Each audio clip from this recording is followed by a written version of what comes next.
बहुत समय पहले की बात है। झांसी राज्य पर रानी लक्ष्मीबाई शासन करती थीं।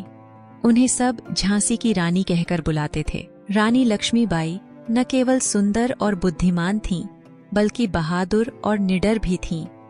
वह हमेशा अपने राज्य और प्रजा के हित के बारे में सोचती थीं। उनके राज्य में हर कोई उनसे बहुत प्यार करता था, क्योंकि वह अपनी प्रजा की समस्याओं को हल करने में हमेशा तत्पर रहती थीं। एक दिन अंग्रेजों ने झांसी पर कब्जा करने की कोशिश की। उन्होंने झांसी के राजा के निधन के बाद यह दावा किया कि झांसी अब उनकी होगी।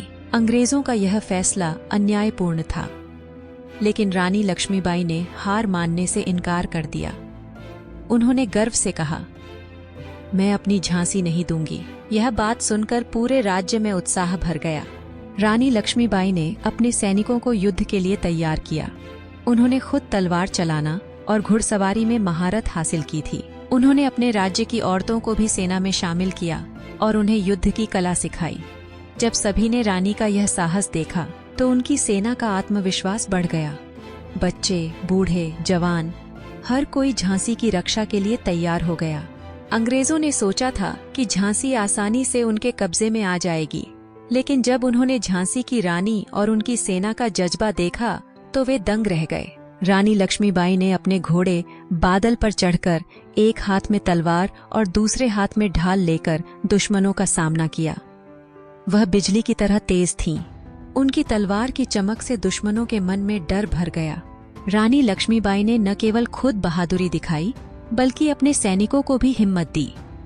उन्होंने कहा, हम अपने राज्य के लिए लड़ रहे हैं।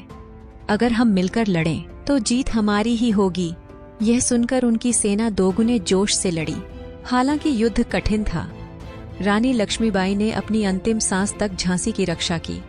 जब दुश्मनों ने उन्हें घेर लिया तो उन्होंने हार मानने के बजाय वीरगति को चुना। उनकी वीरता ने सभी को प्रेरित किया और अंग्रेजों को यह एहसास दिलाया कि भारत की धरती पर ऐसे निडर योद्धा हैं जिन्हें हराना आसान नहीं।